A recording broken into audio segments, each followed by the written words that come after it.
I'm not a fan of horror movies. Reporter Steve Bagheera didn't know how details from his stories made their way into the original Candyman film until after it was released. His first article came out in 1987. They came in through the bathroom mirror, a murder in the projects. The two suspects, John Hondras and Edward Turner, had been arrested. Years passed before they finally got their day in court. And while they were awaiting trial, a British director was developing a new movie. We're going to step away from the pursuit of justice in Ruthie Mae McCoy's case and focus for a moment on how her story made it to the big screen. I had actually gotten either a phone call or a letter back when people wrote letters from somebody in Hollywood saying, we're doing this movie that's based in a housing project in Chicago. Back in the early 90s, reporter Steve Bagheera got an ask from Hollywood.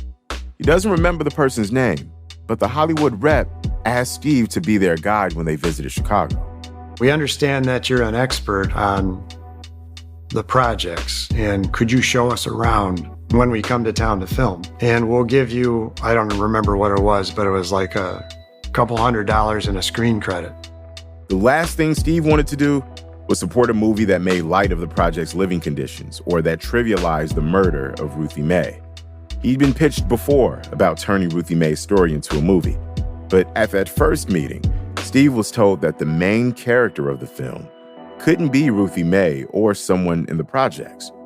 The person making the pitch thought that the protagonist would have to be white for the film to even have a chance at getting made. And Steve wasn't a fan of that idea. He'd gotten to know Ruthie May's family and spent years trying to hold the police and the Chicago Housing Authority accountable for her death. He wasn't going to trust just anybody. So when the second Hollywood type reached out, I said, send me the script, and if it's not an exploitive movie, I will probably help you out. Ultimately, Steve never helped anyone put Ruthie May's story on the big screen. But her story still became part of a cult classic. What Steve didn't know was, while he was following the prosecution of the two men arrested for killing Ruthie May, production on the first Candyman film was already in gear. It must have been a couple of years after Candyman came out. Somebody told me, hey, there's stuff in here that seems to be from the story you wrote. That's when I watched the movie. He noticed that a young Virginia Madsen with curly blonde hair was the lead. She ended up playing the curious graduate student who parachutes into the projects. The main character was a white woman, and this story I had done, at least, was about a black woman.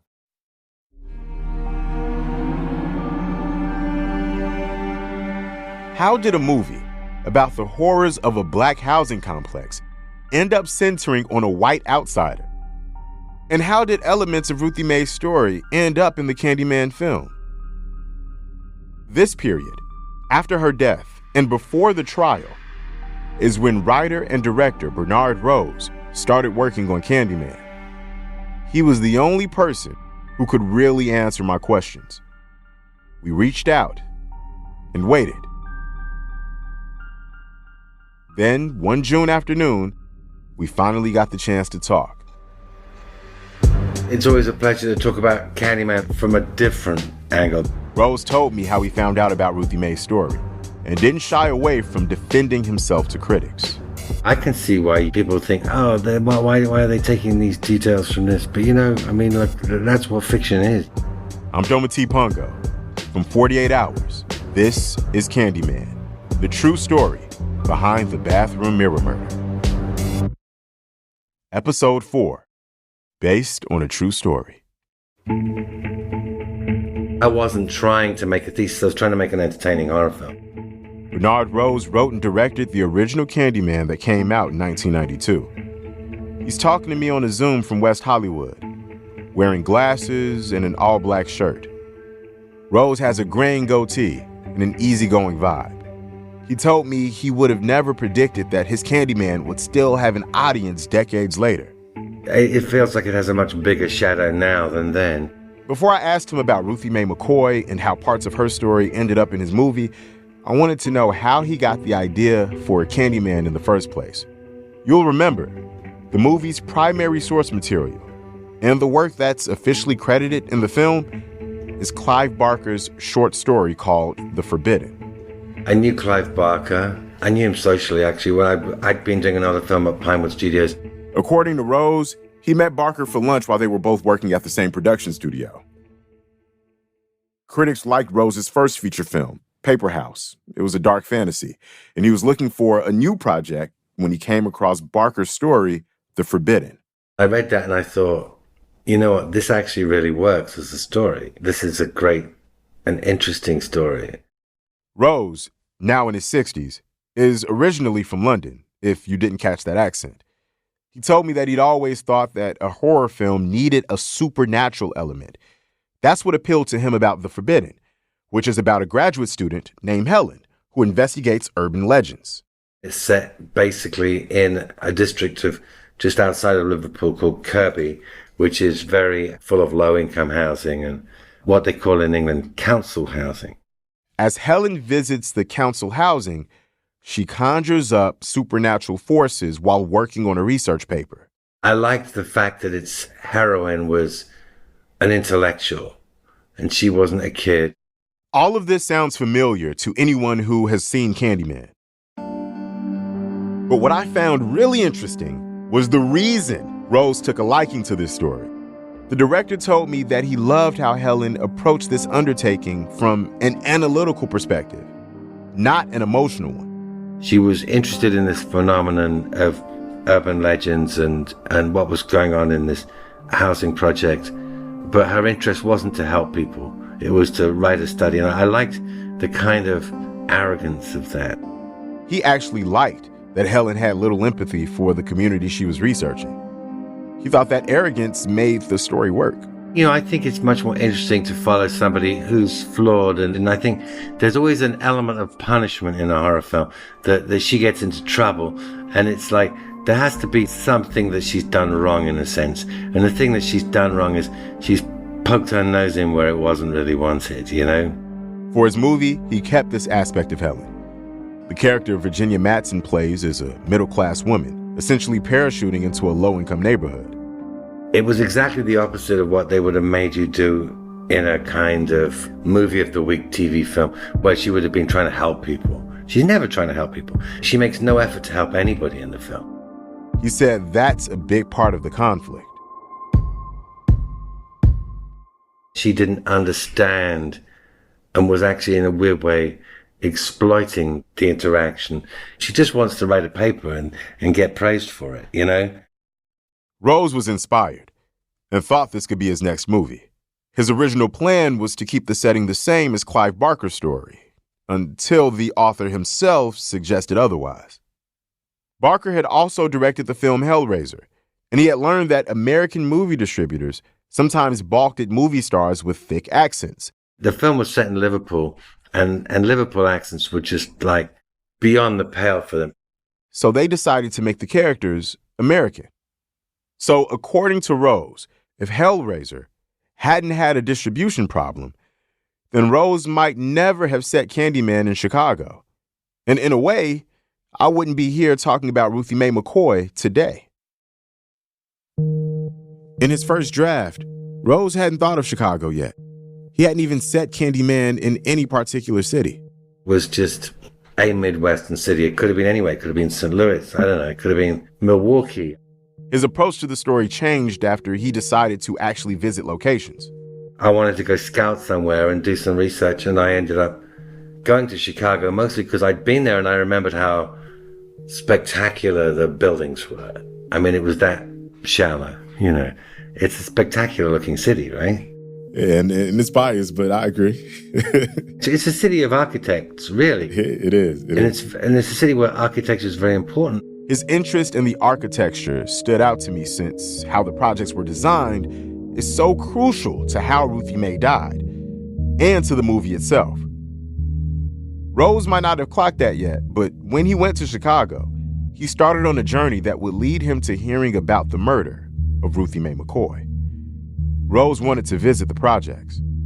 The people from the Illinois Film Office were nervous about taking me there. See, they weren't just nervous. They were downright terrified. And their fear would end up becoming a big part of the original Candyman movie.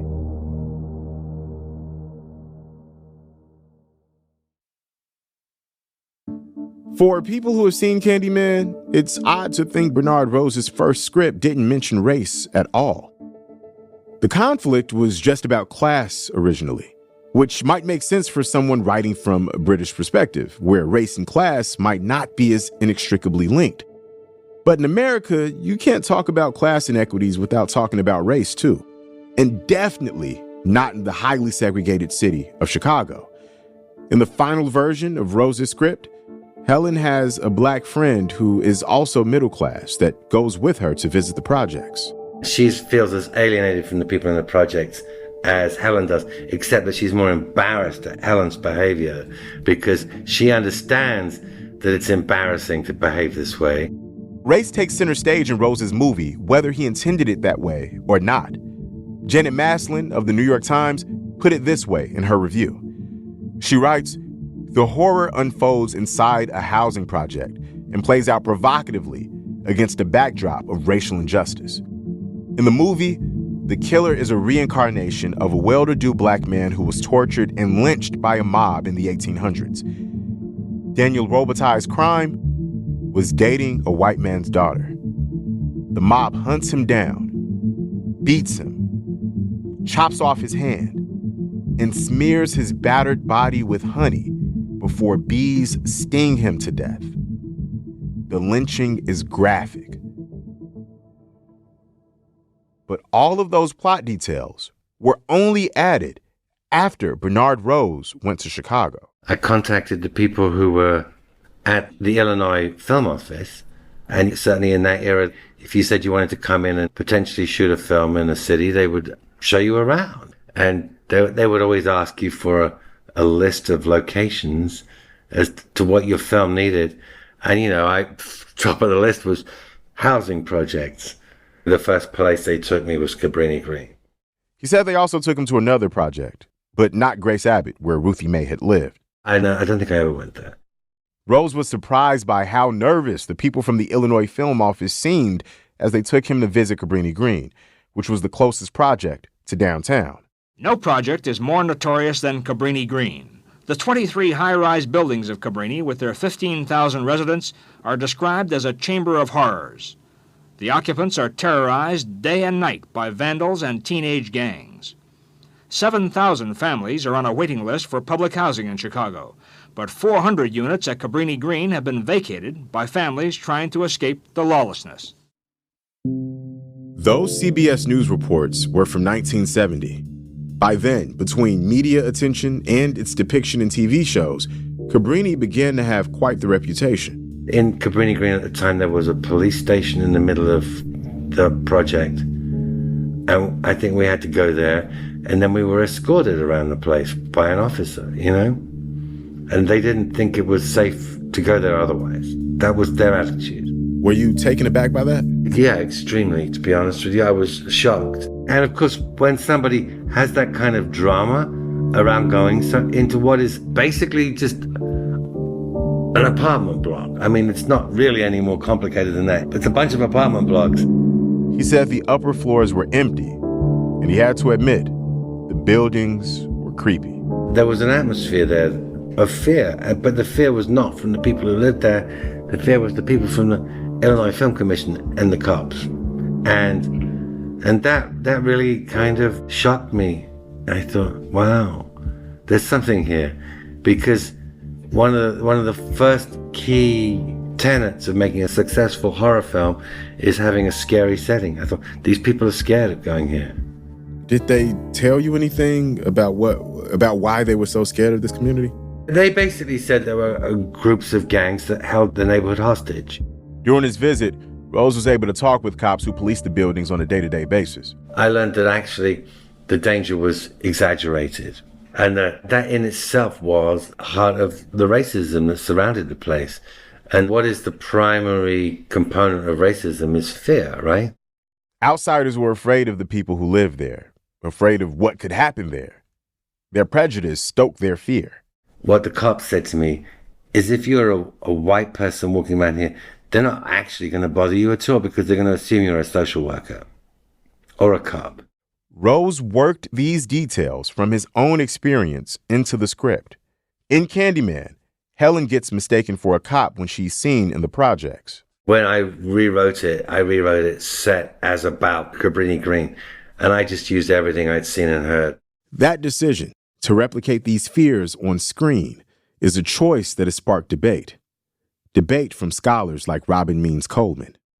30 or more years that we've been having a conversation about race and class in this movie. Coleman is a professor at the University of Virginia and a media studies scholar. She's written 2 books on Black people in horror films and turned one into a documentary. Both books, Horror Noir and The Black Guy Dies First, mention Candyman. There are 2 films that I watch a lot. It's the 92 Candyman and The Thing. She's been debating Candyman for the last 30 years, and she understands that not everyone gets the controversies around this movie. We've got to address the skeptics who are like, it was just a movie, and he saw a headline, and it was, a narrative vehicle to get her into Cabrini-Green. How else are we going to do that? But Ruthie Mae McCoy is a real life person. Her family are alive and out there. And what we have are entertainers who snatch someone's story, real life horrific murder, for entertainment purposes. Back when she was writing the first edition of her book, Horror Noir, Coleman wanted to pick a real-life story turned into film. She wasn't sure whether to write about Ruthie May or Jeffrey Dahmer. And if you read the first edition of the book, I go with Jeffrey Dahmer. Ruthie May felt, I think at that time I was writing it, it felt too close to home. It felt like Ruthie May, Ms. May, as they called her. That could have easily been me, my mother, my grandmother. Coleman and I talked about how Candyman doesn't actually grapple with the horror of people's lives in the projects with nuance. I mean, even without knowing the director's intentions, a lot of Black folks watching this movie could tell that the conversations about race were a bit of an afterthought. Back in 1992, when the film was released, Coleman said critics' reviews were mixed. There were 2 responses to Candyman, and one I remember was from Carl Franklin. Carl Franklin is a Black filmmaker, famous for the Denzel Washington movie, Devil in a Blue Dress. And Carl Franklin said, seriously, we're doing the Black boogeyman, brutal buck trope in this movie, again, where the obsession is over this white woman who we're sort of putting on a pedestal. In this critique, Candyman is, of course, the Black boogeyman. It's a trope that seizes on fear by perpetuating a portrayal of Black men as violent and menacing, often chasing white women, like the Candyman chases Helen.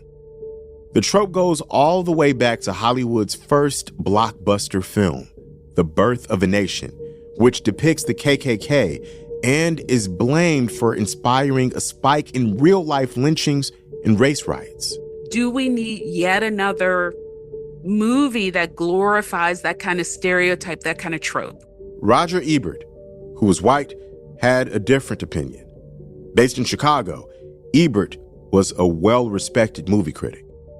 Roger Ebert, on the other hand, said, like if you have to do horror, this is the kind of horror you want to see, right? Ebert is saying, I do like the sort of social issues, social consciousness horror, something that leaves me thinking and reflecting. What's interesting is that Bernard Rose told me he didn't go into this film wanting to send any kind of message.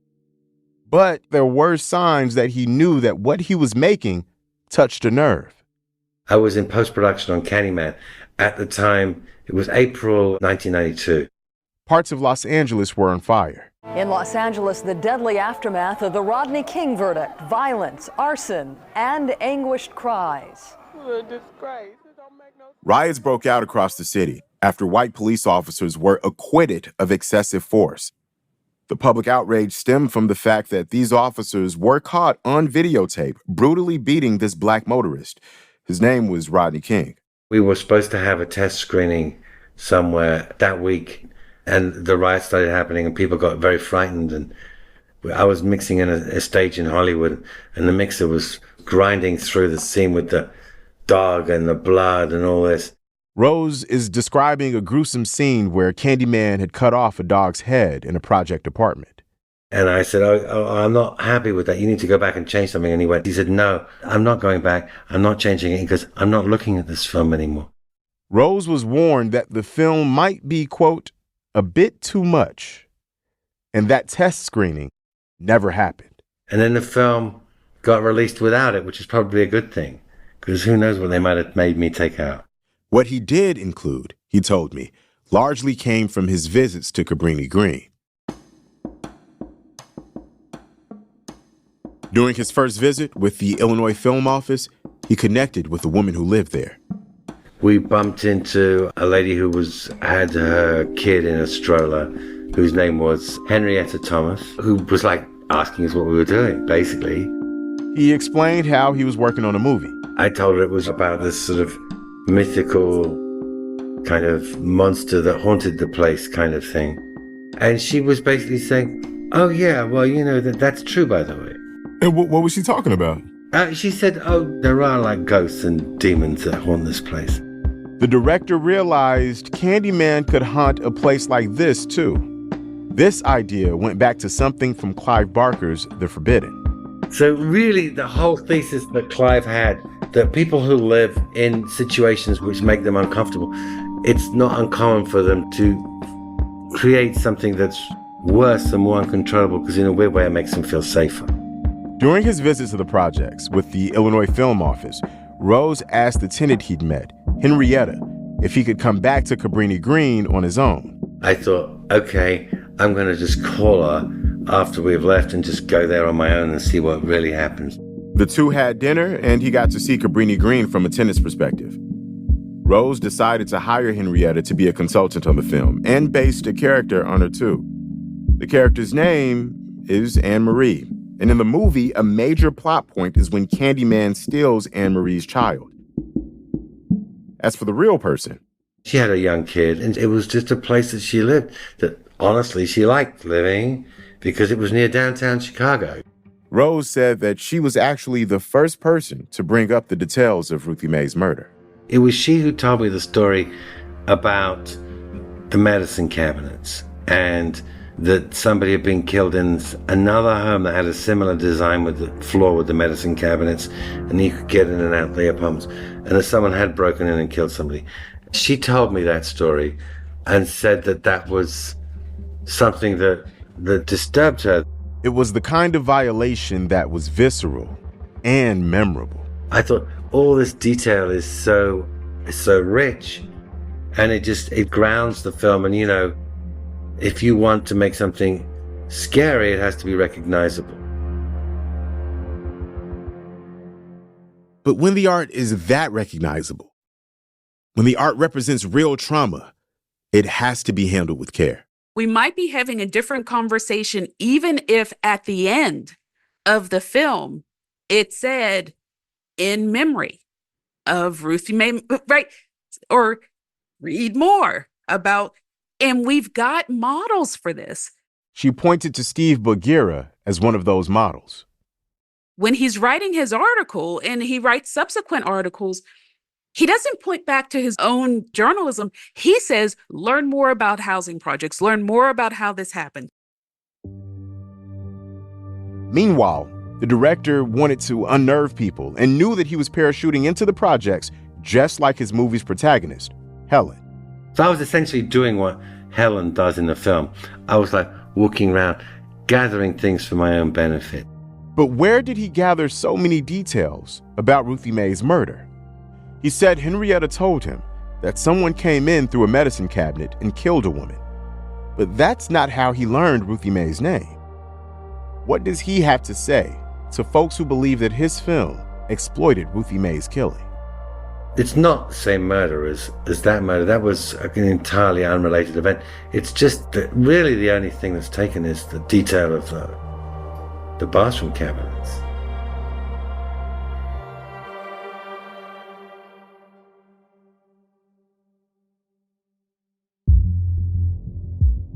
It was one of those weird pieces of kind of kismet.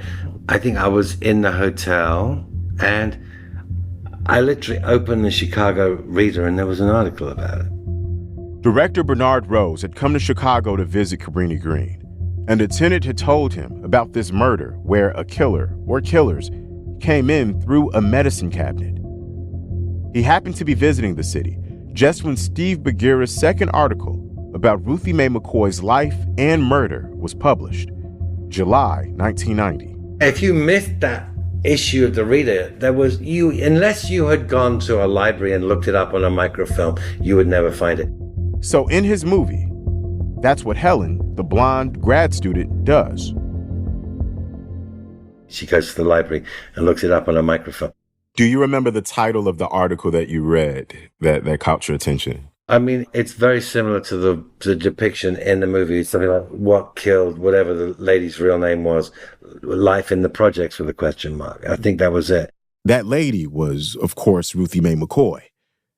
I reached out to her granddaughter, Keely, but she declined to talk to us for this podcast, based partly on her past experiences with media. Keely had seen her family's story misrepresented in the news before.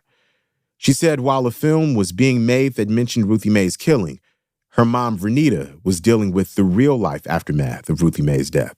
And, I mean, obviously the actual murder itself has nothing to do with Candyman. Somebody came in and shot her, right? Yes, but there is the character of Ruthie Jean that is the name in the film, which is obviously very similar to Ruthie Mae. Was that a conscious decision? I mean, it probably was, yeah. It's always very complicated when something's a true story. I look at these parallels with Ruthie Mae's story, and, you think about the family or Ruthie Mae's daughter, and they looking at the film and feeling like these elements are reminiscent of what happened to Ruthie Mae, but they felt like they weren't a part of the process. What would you say to that critique? I mean, I think that's valid. Rose said that he never considered making one of Ruthie Mae's relatives a consultant on the film, and points out that his movie is about Candyman, not Ruthie Mae. It's not about that person, not about the real person at all, and it is ultimately a fictitious fantasy that uses some authentic details in part, but it's not about any real person at all. I'm going to push back a little bit, and forgive me, Bernard, but when you go back and look, we went and checked out Anne Marie in The Forbidden. Her last name isn't McCoy, so McCoy comes only in the Candyman film, and that seems part of the lineage of Ruthie Mae, who, again, the movie is Ruthie Mae, Ruthie Jean, and then you got Anne Marie, the resident, who's Anne Marie McCoy. So then you see these names kind of play into it, and I know that's. I assume you would describe it as a dotted line, not a straight line connection between the real murder. But if I'm the family, I'm looking and I'm seeing these connections, and I feel as though I should at least be a part of the process. I mean, I can see how you could feel like that. But if it was a film about what happened to her, the real person. But this clearly is not. To be honest, he's right in some respect. I mean, this movie isn't solely about Ruthie Mae. She's a plot point to get to the story of Candyman. But I'm not sure that he understands why turning her into a plot point can be considered by some as dehumanizing. Instead, he tries to argue that that's how movies like his get made. You take things from the world around you and put them into new forms. That's really what fiction is. It's not any cleverer than that. Rose didn't have any memory of ever reaching out to Steve Bagheera either. He said it's possible the producers contacted him, but he was never made aware. I have no direct memory or knowledge of that because, as I said, I had already hired Henrietta as the consultant, so it's entirely possible that someone suggested him. Rose didn't set out to make a racially charged movie that included inspirations from real people and events. It just ended up that way. The film has been criticized at different times over the years for saying, it's this, it's that, it's got the wrong perspective, blah, blah, blah. He's talking about the criticisms Coleman mentioned, about how the movie feeds into anti-Black stereotypes. I think that, yes, it is uncomfortable in places. And I think if it wasn't, it wouldn't have lasted. If something ceases to create debate, it dies. I asked how he decided the line between inspiration and exploitation.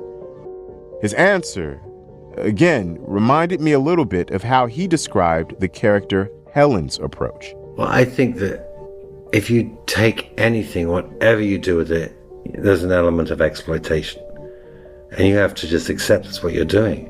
The only way to really be non-exploitative is not to do anything. Because we're all, to some degree, driving past car accidents and staring at them. His argument is that this is the messy part of making art. Rose thinks anyone who claims to feel guilty for taking their inspiration from the real world is probably lying. Do they feel guilty about it? And they might pretend they do. I don't think they do. I think there is a little difference when you're dealing with actual victims of actual crimes, that's really what you're talking about. But even then, I don't know. They'd never have sold a newspaper if it wasn't for crime. The true crime genre gets a lot of criticism for exploiting other people's tragedies for entertainment. Some of the same reasons we've been challenging Rose. And in true crime, like this podcast, we are sharing the details of Ruthie May's life. In fact, we're sharing more than Bernard Rose ever did. But the key difference to me is that our ultimate goal is to inform and to help people understand how tragedies like these can happen, to put them in their proper context. So I try to ask myself whenever I'm reporting, how would this victim's family feel? How would I feel? In fact, a lot of times I'm reporting on my own community. I may even be connected to the victims in some way. So I do my best to be accurate and respectful. That said, I have to admit that a part of me feels like Candyman does a disservice by not properly acknowledging these real tragedies. Coleman wasn't surprised by what the director told me. He's a filmmaker. He's like, look, I made an entertaining movie. This is what he does. But I mentioned it's important to go back to Steve Boguera. She brought back up the story about Steve meeting with an actor who told him the protagonist would have to be white for the film to get made. And they do exactly what Steve cautions them against doing.